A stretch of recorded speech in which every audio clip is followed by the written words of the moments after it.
สบายดีจ้าพี่น้อง วันนี้เฮามาเป็นตากล้องให้คุณแม่จ้าไม่ได้ไปดำนา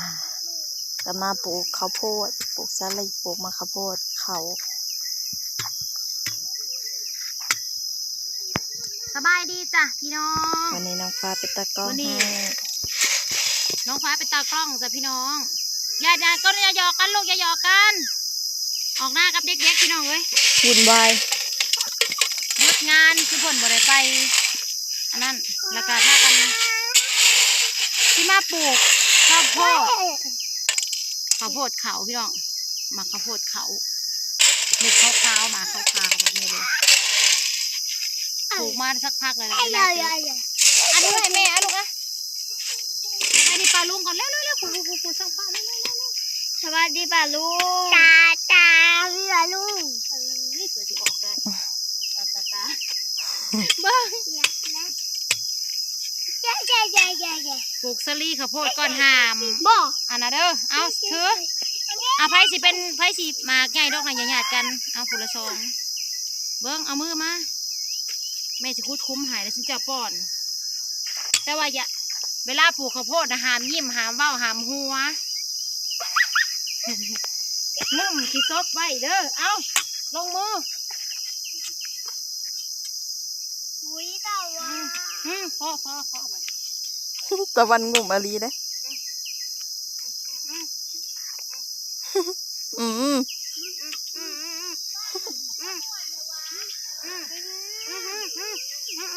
พ่อก่อนใส่ช้องพ่อ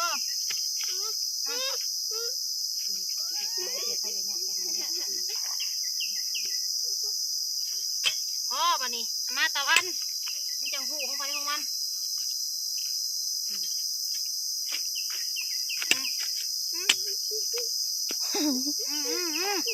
งุ่มใบขี้ชอบนะงุ่มใบมันมาทางนี้ก่อนว่าอีป้าคุดใส่ตรงนี้เอาไอ้ตะวันมานี่ลงรถนิ้วมือนะปัดลง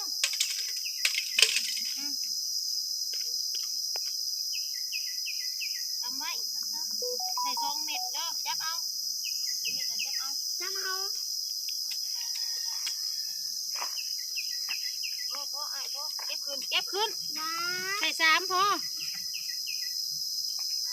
มาพี่บ้านนี้มาพี่หาคืองานทำไม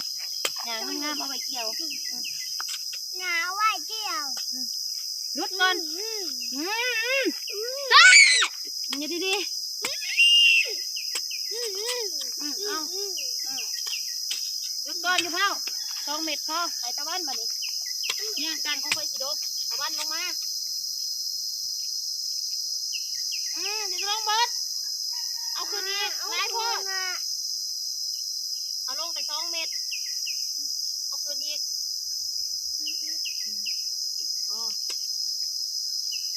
มาอีกหญ้าก็บัดกระโดดเห็นใช่บันนี้นะแต่มันได้คิดหนึ่งเอาไว้เกี่ยวหหญ้าเต็มอยู่พี่น้องเอ้ยมันหอดบ่ออกไปนั่งในวัดเต็มอยู่เต็มเลยตัวดินบ่ออกพี่น้องเอ้ยตะวันมานี่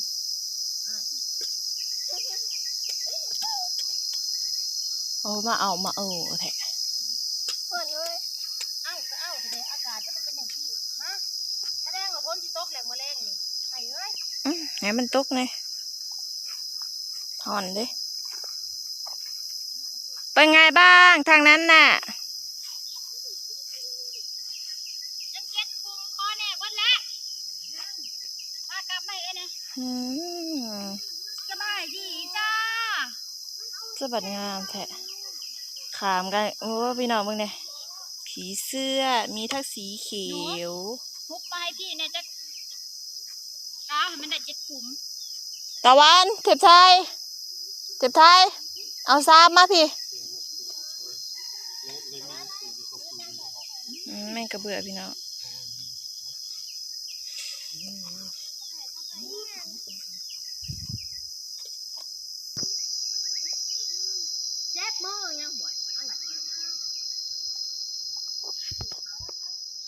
เรื่องวุ่น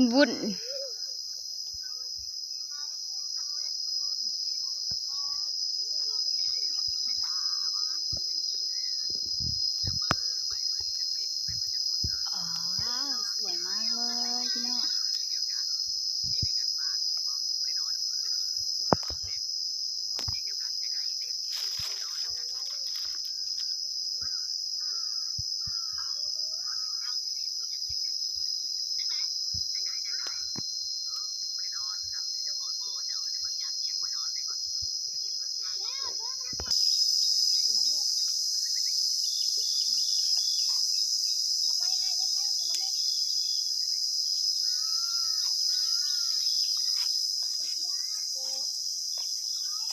นี่พี่น้องงามก็ได้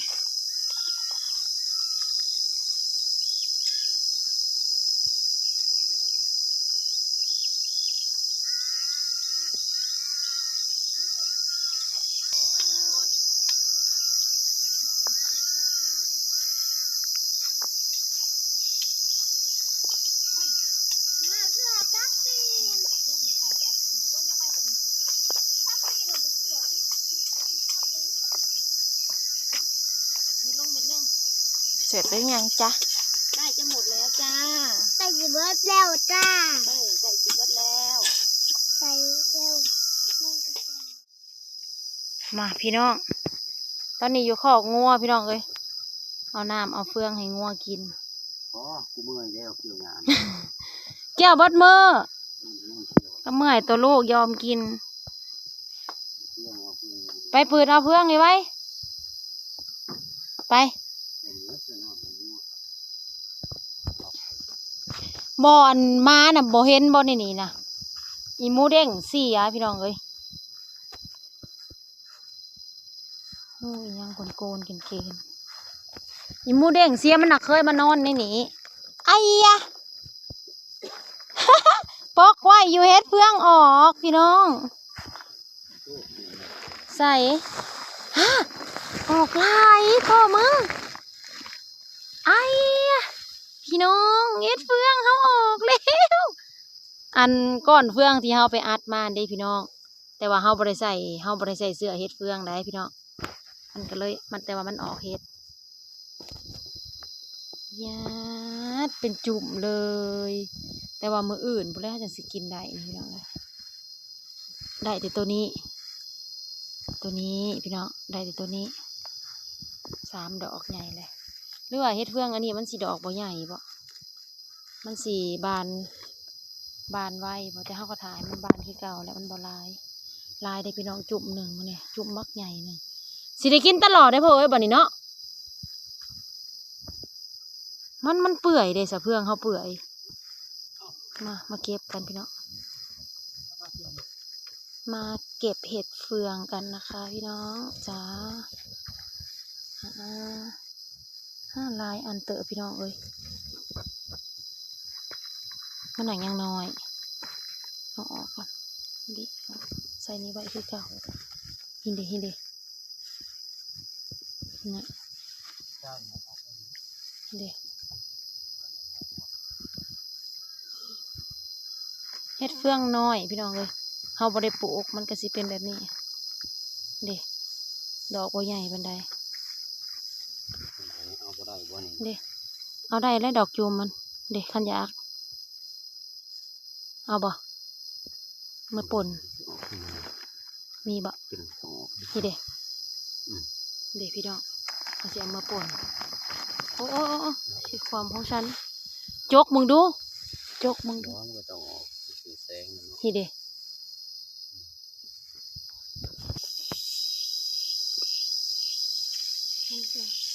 มันจะกลายเป็นอันนั้น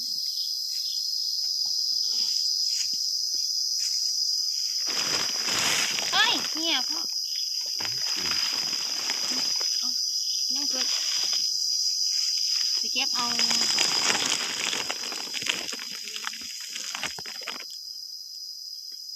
สิเอาไข่มันพี่น้อง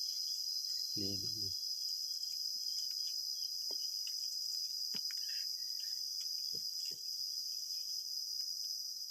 บ่มีบ่ก็ไฟนะเจ้านะต้องไฟนี่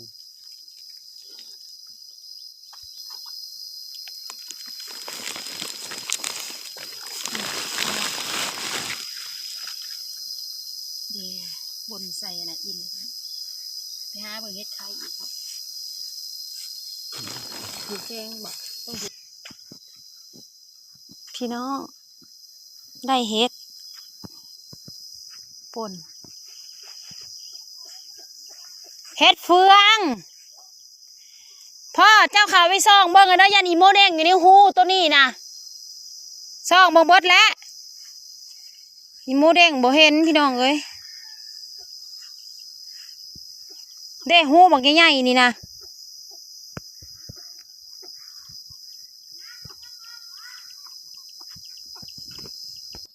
ฮะหาทงยางมาใส่ลูกเมื่อก่อนไป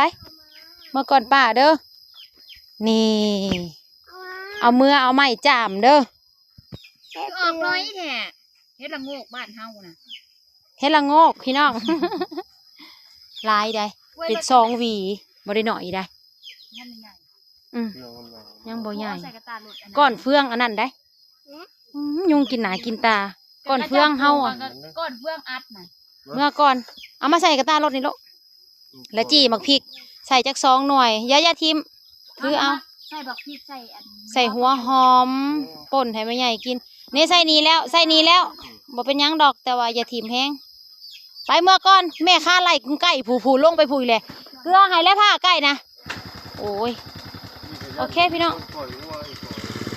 อีพ่อบริยูได้หาเมื่อเอางัวเขาคอกเขาคังพอใหญ่เราไปมีแต่มื้ออื่นเศร้าเด้อ